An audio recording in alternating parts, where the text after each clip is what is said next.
Hi, everyone. Welcome to Culture and Cocktails.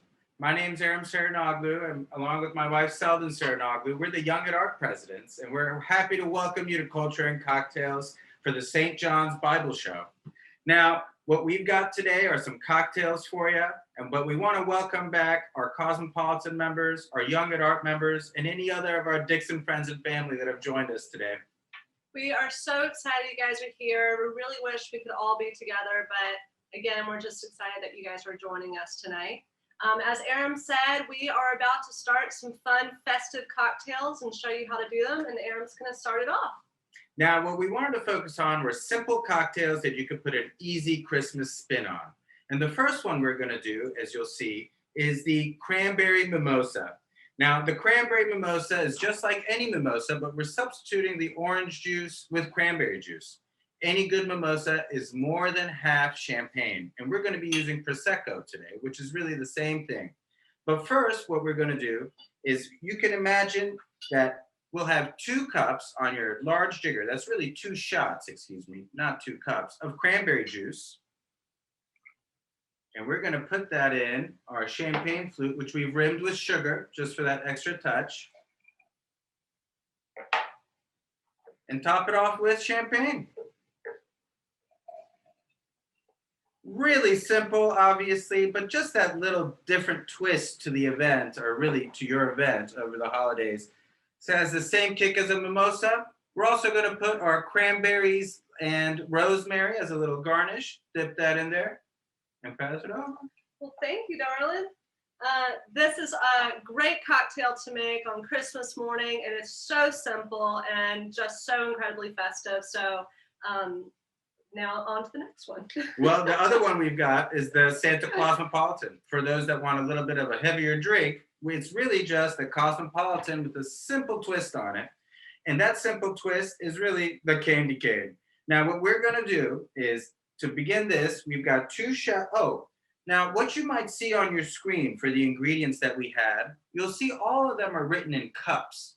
If you want to make a miniature version of it, just replace all of the cups with shots, and you'll have the correct proportions. But what we're going to do is replace it with shots and double it. So first, we're going to have a 2 shot of vodka,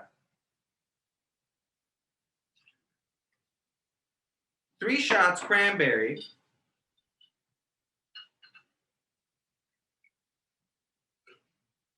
nice and easy there, a little bit more, a half shot of triple sec. Now I'm going to be using Grand Marnier, which is not the same as triple sec, but a good alternative if you've got it, and really adds a little bit more complexity if you like that. But triple sec is really what the ingredient or the recipe calls for. But we're going to do a half shot of Grand Marnier, and also a half shot of fresh lime juice, where most Cosmopolitans go wrong. You got to add the lime juice, and I've squeezed that already here. And garnish with a candy cane. Now, what you could also do is you can crush this candy cane up and line the rim of the glass with actually crushed up candy cane as well. Well, this cocktail is actually very perfect for the late nights when you get home and you've had a long day. And so I would suggest this for maybe doing it Christmas evening after you've opened up all your presents. And I certainly know what Aaron's going to be making me on Christmas night. So well done. He is Cheers, an incredible everyone. cocktail maker. Cheers, everyone, and on with the show to the St. John's Bible Exhibition. Julie, now to you. Hey guys, how's everybody doing? Thanks so much for joining us for our second Zoom Culture and Cocktails. Can you believe we're still doing this on Zoom? But I'm excited to talk to you guys any way I can about our current exhibition, Illuminating the Word, the St. John's Bible. I hope you all will be able to come and see this show in person and really come with a friend, maybe 2. We're small groups only here, because it's a great show that really encourages conversation between you and someone else that you're walking through the show with. So I thought I'd tell you just a little bit about the project in general before we go into the galleries and kind of dig into some of the pages. So I'm a little embarrassed to admit that I never heard of the St. John's Bible before Kevin suggested that we bring this exhibition here. But the St. John's Bible is really one of the great artistic undertakings of our lifetime. I really believe that. And it's a real collaboration between St. John's University in Collegeville, Minnesota, and Donald Jackson, who was the creative lead for the project. And it's interesting to see the way, and you can really see this as you go through the show, that the idea and the words of the Bible get interpreted through Donald Jackson's artistic creativity, and that's really exciting. So a little bit about St. John's, first of all. St. John's is a Benedictine university. It's run by the Benedictine order, and the Benedictine order has a long history of fostering and supporting the arts. So their campus in Minnesota has modernist architecture on it. Marcel Breuer famously designed their Abbey Church. And when Donald Jackson, who is one of the world's great calligraphers, he's a scribe to Queen Elizabeth, doesn't get more fancy than that, when he visited St. John's in the early 1980s for a calligraphy conference, he saw that church and thought, this is the place that can bring my Bible to life. So Donald Jackson had kind of always had this idea for writing a handwritten, hand-illuminated, modern Bible. So he, kind of famously went to St. John's, to the faculty and the clergy at St. John's, and asked them in 1995, what are you doing to mark the millennium? And they were just kind of like, I don't know, I hadn't thought about it. And he proposed the idea of what ultimately became the St. John's Bible. And I have to say, it's just remarkable, the enormity of this project, the inclusiveness of this project, the just kind of the modernism of this project is amazing. So there's 4 principles that guided the making of the St. John's Bible, and these kind of go back to Benedictine, they're kind of Benedictine guiding principles too. Number 1, quality. Number 2, longevity. Number 3, welcoming. And number 4, forward thinking. So quality, they use the best materials that they can, and these materials, speaking to longevity, have stood the test of time. This is a book that's made to last 2,000 years. So 2,000 years from now, people can come and look at the St. John's Bible, and it will be just as vibrant as it is today.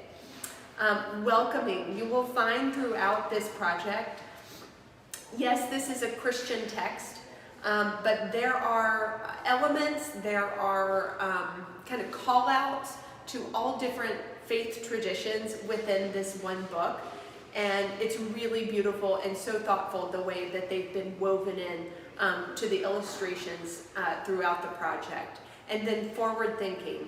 You are going to see things in this Bible that you've never seen in a Bible before, okay? So incorporations of modern technology and science are woven throughout this manuscript. And it's just unlike anything you've ever seen before. So we're starting the exhibition here in the Donovan Gallery just to give you a little background on historic manuscripts and the manuscript tradition. So we have an example of a book of hours from the Hill Museum. The Hill Museum is the museum at St. John's University. It's also a manuscript library. So St. John's has this long association with collecting historic manuscripts and studying historic manuscripts. So this is a book of hours from the 15th century. A book of hours is a small book. The St. John's Bible is big. But a book of hours is a small private prayer book. We also have an example of a manuscript from the Jewish tradition. This is a Megillah, which is a scroll of Esther. And this is on loan to us from our friends at the Temple Israel Museum. So if I have any Temple Israel friends watching tonight, thank you. We love having this beautiful manuscript and its cover. So this is a scroll. And this silver piece that you're looking at is what the manuscript gets scrolled into. This is a manuscript on parchment. Parchment is lambskin. But the St. John's Bible is on vellum, which is calfskin. So these are natural materials that really have stood up over the years. We also have an example of a Quran, and a beautifully hand calligraphed, handwritten Quran too, just to show you how different faiths have fostered a love of reading and understanding their faith traditions through manuscripts. So come on into the exhibition and we'll see what all the fuss is about. So with any project, I think it makes sense to begin at the beginning. And what better place to begin than the Genesis page, the beginning of the book of Genesis of the St. John's Bible.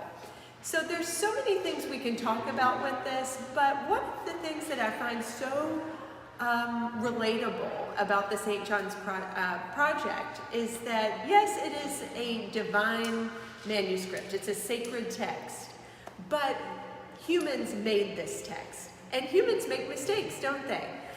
So Donald Jackson, actually the king of calligraphy, was the artist that was responsible for this page, and he made this beautiful illustration that we're all looking at that kind of goes through the 7 days of creation. But he also wrote the text for the first page, and it's given this beautiful special treatment. It's in all capital letters, and as you go through it, it's just, you know, very beautifully written. But just a little fun thing to look for. Over here on the side is a little bracket that says the great sea monsters end. And the bracket points to the beginning of a line. Donald Jackson wrote this whole page and left out a line of text. And can you imagine kind of the uh-oh moment he must have had when he realized that? And as I understand it, someone told him, you know what, why don't you just start over? And as he kind of graciously pointed out, I'm a human and I made this, and we need to be okay with this. Part of our message is, part of this whole message of this whole text is that we are human. And we're, you know, kind of reaching for the divine, but we are humans ourselves. So he kind of embraced his mistake, and you'll find a few of those kind of littered throughout the St. John's Bible. And for some reason I find them comforting, is that these magnificent artists making this magnificent work of art have these kind of bonehead moments. Not really bonehead, but they make mistakes. And I like the way that they kind of roll with it and turn them, in some instances, into a little work of art itself. You're going to find some really beautiful things in the St. John's Bible, but one of the things that I encourage you to look at as you're going through the show is the script that the Bible is written in. Donald Jackson designed this script specifically for this project and had to teach it to 5 or 6 other scribes that are working on it. But his goal with this script is that it would be beautiful, something that you would look at and know that you're reading something special, but also legible. And it's a really beautiful, kind of maybe not so appreciated part of the St. John's Bible, but just kind of take that in as you're coming through the show. I'm sitting here in front of one of the double-sided folios that's in the exhibition. Actually, this is the only one. Just to show you how this book is going to be kind of put together. So the pages are written on both sides. The folios that you see in the galleries here are eventually going to be bound into 7 volumes that will stay at St. John's University and be used by the priests there in their worship services. So, of course, this makes this such a special opportunity for us to be able to see them. But on this page that we're looking at here, we have an illustration or an illumination of the idea and the story of Adam and Eve. So if we get up close, we see Adam and Eve illustrated as an African man and woman. Here's the man in the front, he's kind of pensive. And Eve in the background is a little mischievous. She's got kind of a quirky grin on her face. But the thing that separates them is the snake. Now the snake makes its first appearance on the creation page. But here we are again, and this coral snake, a poisonous snake, forms the line that separates Adam and Eve, showing what's going to happen to them soon in this picture. They maybe won't be so happy in just a minute. But I think it's these kind of clever visual symbols that get woven throughout this project that make it so interesting. And the snake actually appears in several illustrations, especially in the Old Testament. Okay, so come on around to the other side of this folio, and there's some other fun things to see here. St. John's University is in Collegeville, Minnesota, and I think it's really great that Donald Jackson and his team of scribes and artists who are mostly working in the United Kingdom in Wales make a lot of visual references and illustrations that tie to Minnesota and St. John's, where the St. John's Bible is going to live. So you see butterflies and plants kind of peppered throughout the St. John's Bible that are native to central Minnesota. So this page here has these two illustrations by Chris Tomlin, is the artist that does a lot of these illuminations that feature animals, insects in particular, and plants, and he's just a master at them. New word for you all to learn. The term for these types of illustrations is called marginalia, so illustrations that appear in the margins of a manuscript or a sacred text. And the ones in the St. John's Bible are really particularly beautiful. I know you'll love them. One of the most eye-candy-like pages in the St. John's Bible is this one. This is the frontispiece for the book of Ecclesiastes. And there's so much going on. I love how some of these pages, you think of a Bible as being so orderly and kind of structured. But Donald Jackson kind of turns that on its head a lot in the St. John's Bible. And we get this page that's kind of chaotic and frenzied. So we're here at the beginning of the book of Ecclesiastes, and there's a lot going on. The kind of overarching idea behind this is that life, our life, is linear. We're born and we die. Our time on this earth is, finite. But the cycle of life and, life in general is cyclical. So you get these kind of finite little bands, structures here, but also there's lots of circles, golden circles that appear in this page, and they refer to the cycle, the phases of the moon, the idea of a 28-day cycle. So there's masculine forms and there's feminine forms in this illustration as well, which is really interesting. The rainbow bands here also reference the beauty of life and the beauty of God's creation that surrounds us in our lives. Of course, we get some more of these beautiful butterfly illustrations throughout this page too. And the one thing that kind of jumps out at everybody is the bird in the middle of the page. The bird also appears in the creation page. So again, there's these it's almost like a seek and find when you come through this exhibition. It's like, oh, I saw that a few folios over. This bird, now whatever you want to think about the bird in the creation page, this bird is actually described as being a raven. And a raven is a bird that's often associated with Saint Benedict. There's a story that goes back to Saint Benedict that has to do with a raven.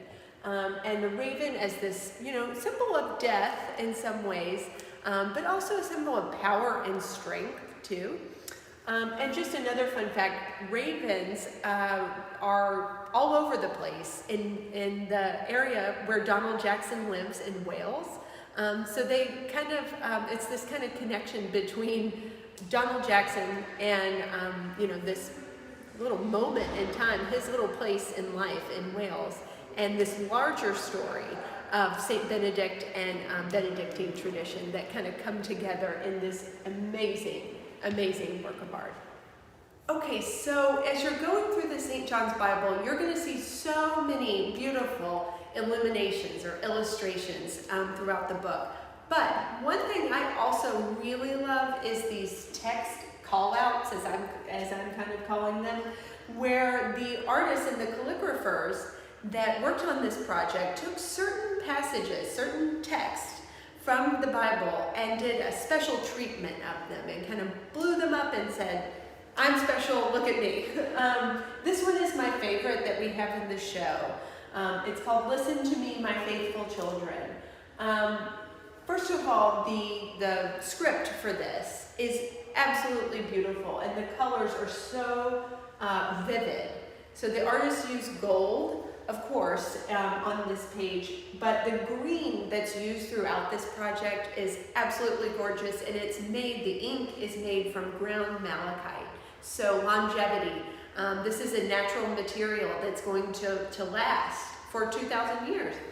And it's so rich and vivid when you stand in front of it. But also, the first rule of the Order of St. Benedict is listen.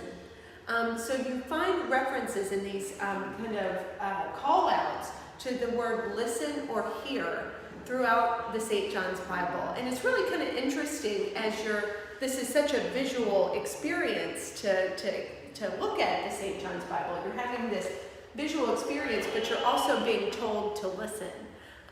So it is kind of a sensory experience to walk through this show, and it kind of teaches you, yes, you can appreciate what you have, what your eyes can see, but it also kind of reminds you to have your ears open as well. And I think it's just kind of a beautiful reminder as you come through the show, and it's been kind of a joy for me to look at every day since the show's been open.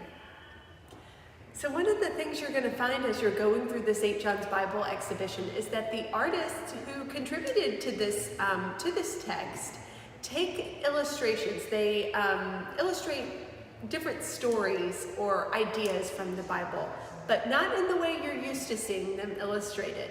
So since it's the holiday season, I thought we'd take a look at the nativity page here. So the birth of Christ. What do you expect to see when you see a story about Christmas?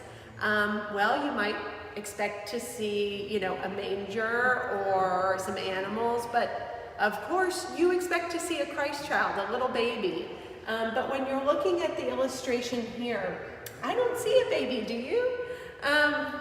One thing you do see, the first thing that hits you when you walk into the Wilmot Gallery, which is where I am, is all of the gold on this page. So anytime throughout the St. John's Bible that you see polished gold, that indicates the presence of God. So instead of having the Christ child in the manger, we have this giant, powerful ray of light or band of gold that illustrates God's presence in this scene. So we don't actually need to see the baby, but we know that God is present in this image. Isn't that amazing? The rest of the illustration is beautiful as well. I particularly love the illustration of the angels in the scene. And so we're so used to seeing angels that look a certain way in nativity images, but these are more like, almost like spirits or golden vapors that are kind of blessing this scene. And I think that's something that's just kind of a beautiful takeaway in this time of year. Another thing, we're at the holidays. We're all kind of in a year where we can't gather together. But I think there's something about the St. John's Bible that brings people together. It's this unifying work of art. And there's something, to me, something really beautiful about it. And looking at this image and being so close to the holidays, it's just kind of a special experience. So, like I said, I encourage you all to come and see this. Bring your mom, bring your sister, your brother, your son, whatever. Keep it a small group. And come and talk about this. Say, what do you think about this? Some people might not like this interpretation of the Nativity, and some people might think it's beautiful. I'll leave that up for you all to decide, but I think you'll notice that this book really is a conversation piece. It's a conversation starter. So thanks for walking through the Illuminating the Word exhibition with me. I hope it's been fun for you.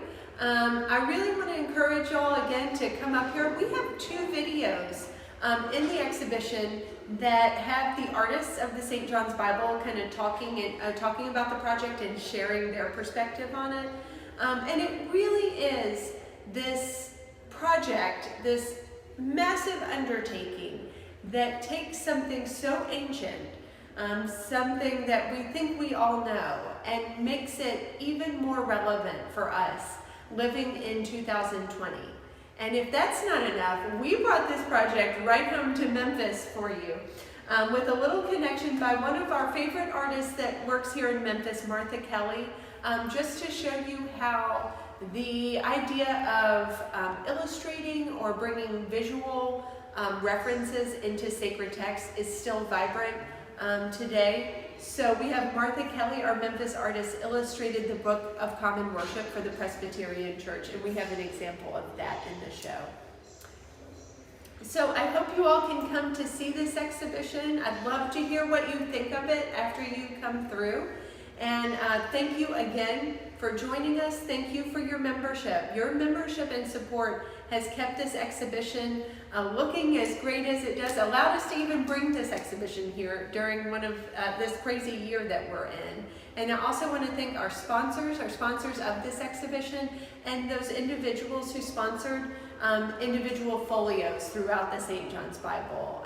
Thank you all for making this possible. It's such a joyful exhibition to walk through. It's uplifting and inspiring, and I hope you can all make time to see it. That was great, Julie. Hey, thanks, guys. Well done. Thanks. Well, it was fun. It's fun to walk through the show, and can't wait till, we have a time where we're doing this all together in one space. But for now, I thought that was kind of fun. So yeah, I feel like I kind of covered a lot, but anytime I talk about the St. John's Bible to just people that I meet, kind of come in contact with, everybody's got a lot of questions after they go through the show. So I didn't know if y'all have any questions, if all of you that are out there in the, in the Zoom world tonight, if you have questions, there's a Q&A button at the bottom of your screen. And if you just click on that and type in your question, Erim's gonna ask them for me. But yeah, I don't know if anybody wants to go ahead and get the ball rolling. I'll try to do my best. Well, we certainly have some questions, and great job to you. You did a wonderful job going through all of that. I'm just blown away by all of your knowledge about this. I'm actually really curious about why the Dixon decided to bring St. John's Bible to Memphis and what that process is really like. Cool. Okay. Yeah. Well, I said this at the beginning of the tour, but I had actually never heard of the St. John's Bible before Kevin Sharp, our director, brought it up to me, and he had heard about the success the show had had. So the show has traveled for several years. In fact, it started traveling before it was even finished. And it's been to museums all across the country. But we had specifically heard about the success that the Joslin Museum in Omaha had had. In fact, they said it was so successful the first time they showed it that they showed it a second time. So they showed it while the Bible was still in progress. And then they had signed up to show it after it was all finished. And it had just kind of, it had brought big crowds of people and people that were really interested in it. And then once we kind of signed on for the project and kind of started telling people in our Dixon community, there were like 5 or 6 people that came up to me and were like, I've seen the St. John's Bible. It's amazing. I traveled to, like 400 miles to see the St. John's Bible. So I knew we had made the right decision. And then once we officially signed on for the project, Tim Turnus is the director of the St. John's Bible Project and at the Hill Museum at St. John's. He came to Memphis maybe 2 or 3 years ago and gave a presentation to our staff on the St. John's Bible, and we were all blown away. And ever since then, so our staff has been like so excited about this exhibition for like 3 years. So it's just kind of cool that it's finally come to life and that it looks so good. And I think even though we're not seeing like the large crowds, the appreciation is still there. I think everybody that comes through it just raves about it. Absolutely. Speaking of large crowds, with COVID, it's obvious that we can't have a huge crowd at the Dixon, but we're still open to visit. I just came through the other day. Everyone's social distancing. That's fantastic and it's safe. Yeah. For those that have come through and seen the St. John's in person, how have their reactions been? Awesome. So it's been, it's been kind of a slow trickle of people. Originally, when we signed on for this, we thought it would be like huge crowds of people coming to see this exhibition. And normally I think there would have been, but we're in an age where we don't do crowds, right? So it's been kind of a quiet, kind of a quiet vibe in the galleries, but I feel like that's almost like a blessing in disguise in some ways, because the show is good for, I kind of say throughout the video, it's a great show to bring a friend to, but it's also kind of a good show to go through by yourself and kind of bring your own experience to it and spend time with each of the illuminations and kind of, almost meditate on them a little bit. You can kind of become transfixed by them in some ways.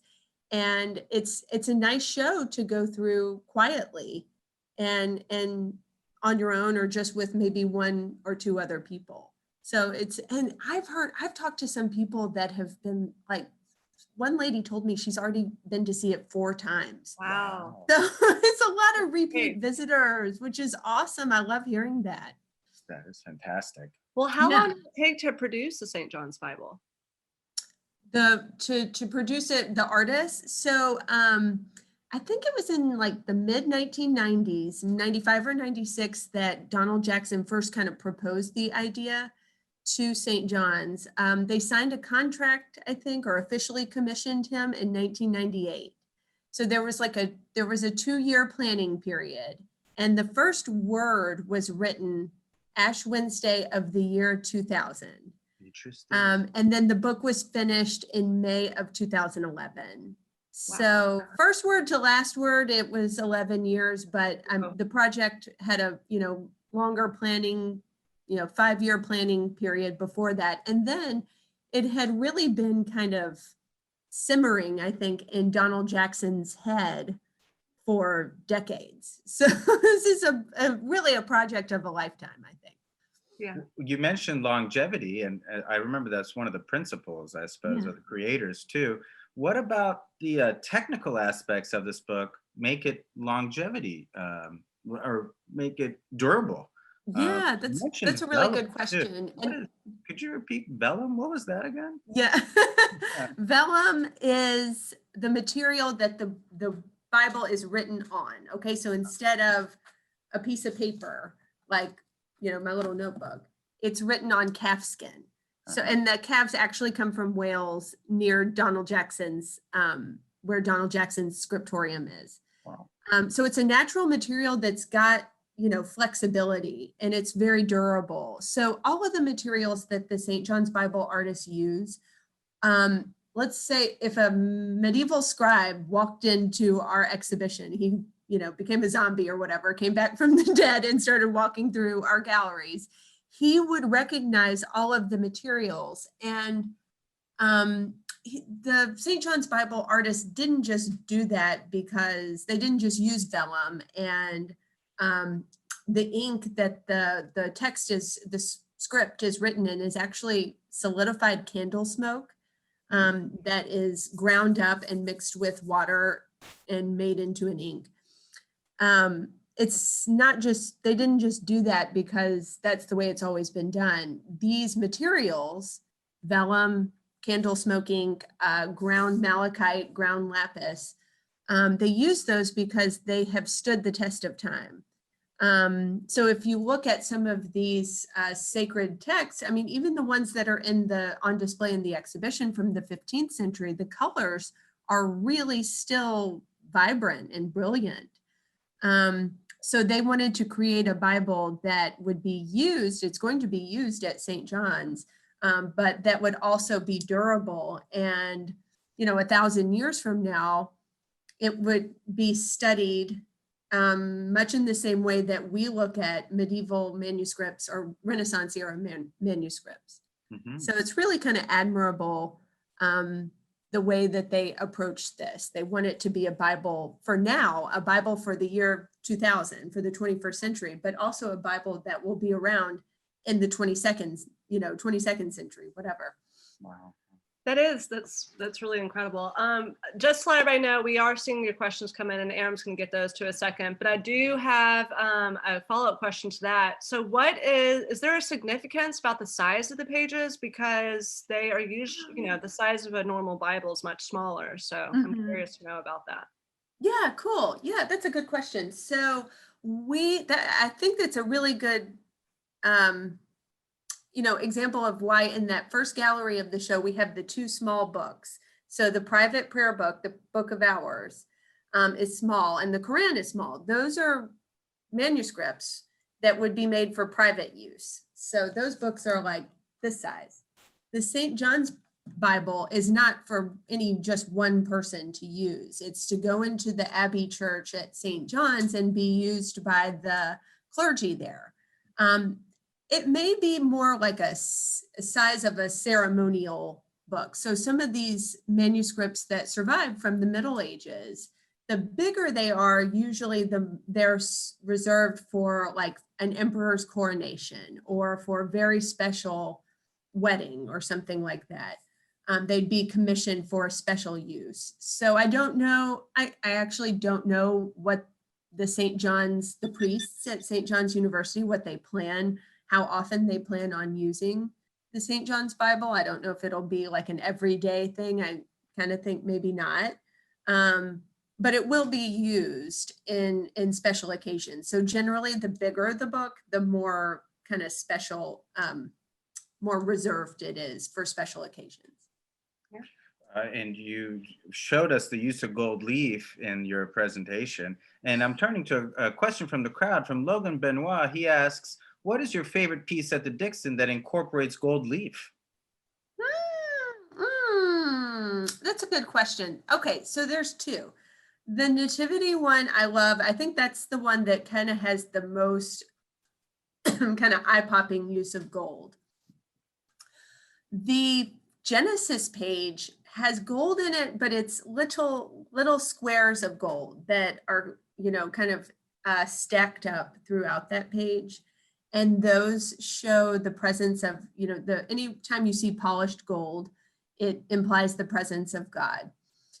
So on that first page of creation, the little boxes of gold go throughout the 7 days of creation. And I think it's that one is really beautiful. It's not as like stunning as the Nativity pages, but it's just equally beautiful. Well, do you want to ask the second question that's coming? Sure, we'll go to the second question from the audience too, from Mimi and Jim Taylor. Date of this Bible in relation in time to the Gutenberg Bible. How are these kind of temporally linked, I suppose? They're so Well, the invention of the printing press kind of signals the end of manuscripts in the Western tradition. So as when people can start printing a Bible, there's no need to handwrite a Bible. I mean, if you think about it, it took the St. John's scribes 11 years to write this one Bible. So if you can just print one, why would you write one? But it was an amazing art form and art tradition that was kind of gone for hundreds of years. So I think that's what makes the St. John's Bible so special. It takes something that the Gutenberg Bible or the invention of the printing press had kind of made, unnecessary and excessive, and celebrates the art of writing every single word in the Bible and illuminating those words with beautiful illustrations. So I hope that answers your question. What surprised you most about it, the St. John's Bible? Well, I don't know. The first time I saw this show was actually this time last year, so pre-COVID, in Omaha at the Jocelyn. And there I was, I was like really, I don't know what I expected to see when I went to see that show, but all of the gold leaf really surprised me and kind of draws you in. But I was also really, intrigued and surprised by the story and the inclusiveness of the St. John's Bible, how they work to make people of all faith traditions comfortable in viewing the St. John's Bible. So that was kind of part one, I guess. Part two is what I've been surprised by is at the Dixon, the kind of what I was saying, I kind of expected this exhibition to be this big show with big attendance and school groups, like huge school groups and ladies groups and church groups coming through and kind of a bustling galleries. And it just, COVID had other plans and that's just not the case. It's quiet in there. And I've been really grateful for that. I think I've been surprised by how much I enjoy the quiet time in the galleries and walking through and being able to, kind of spend my own time with each of the folios and the kind of rich experience that I've had in having those kind of solo moments. But also, I also have been surprised by how much I've learned by going through the show. I've taken a couple of people through the exhibition, and every one of them, I think, has been from a different faith tradition. And I've learned something from everyone who's come through the show with me too. So it's been a big learning experience for me. Yeah, very cool. That's wonderful. Well, how long do we have to see the show? When does it close? And, if we do come to visit, are there any procedures we should do? Excellent question. So there's about a month left of the St. John's Bible. It closes January 10th. So it's a good time now to come through the galleries. There are COVID procedures. We ask that you keep your group. First of all, if you can make a reservation before you come, I think you can do that on our website, or you can call 761-5250. And we ask that you come in groups of 5 or smaller. And, social distance, wear your mask the whole time and just be respectful of other people. We kind of keep the number of people in any gallery at any given time low. Mm-hmm. So one or two groups in a gallery at a time. And it hadn't really been an issue because it's been such a kind of a steady but slow pace of people coming through. The show is open through January 10th. Mm-hmm. And like I said, I encourage you to come because we're actually the last stop on the St. John's Bible's tour across America. There's no other scheduled other venues for the show. So it's going back to St. John's when it leaves here. Wow. And it's going to be bound. It's got a few years before it will be bound, but as far as we know, this is the last time it will be on view to the public. So it's a really special opportunity to see this amazing work of art before it goes back to its home and, eventually gets bound into a book. Oh, that's wonderful. Well, This has just been really great. Does anyone else have any questions? I feel like I've gotten most of mine out. Anyone feel free to use the Q&A app and type your question, and I see them here. There are none we haven't answered yet, so feel free to type away. I had one final question, actually. The way this show is presented is so different because of each of the folios. What was it like for the installation of this show as a curator? Oh, everybody asks me that. Everybody that comes to see the show is like, how did you do this? Like, how did this happen? So the folios come in those boxes that you see them in. They're already, assembled there. So we didn't have to actually touch the pages of them or anything. And they really kind of just slide onto the pedestals that they're on top of. And, we secure them and everything. But I was saying it was an easy installation, the easiest installation we've ever done, but I say that having not lifted a finger during the installation. So I think Jeff, our preparator, would probably beg to differ, but it was really, it was really straightforward. Like everything was really easy. St. John's is a dream to work with. They were, it's been the easiest exhibition to put together and plan for, because they are so organized. They're a university, so they have all their materials together. The students have been studying the Bible for years, and they're used to displaying it at St. John's. So they, they were really organized in sending all their information to us, and they made the installation super easy. And normally we have a courier or someone, a representative from St. John's, that would come to the Dixon to install the show or supervise the installation of the show. Well, of course, nobody's traveling right now, so we couldn't have that.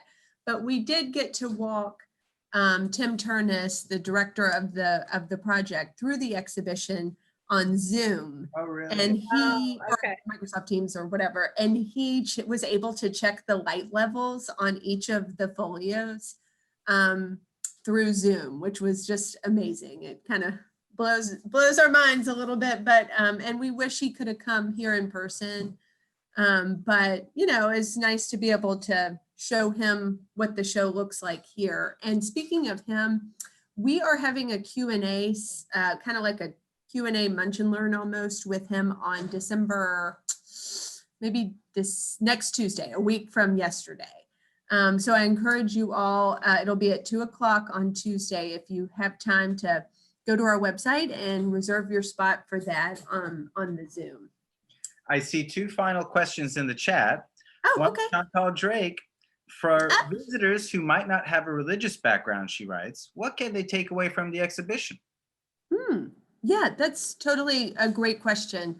You don't have to come to the same, you don't have to have a faith background or a knowledge of the Bible or anything to come and appreciate the St. John's Bible. I think the beauty of the illuminations, the technical aspect of it, kind of like what we were talking about with the materials that are used, and the high level of skill of the scribes and the artists that participated in the project is really aesthetically, it's so beautiful, such a beautiful work of art.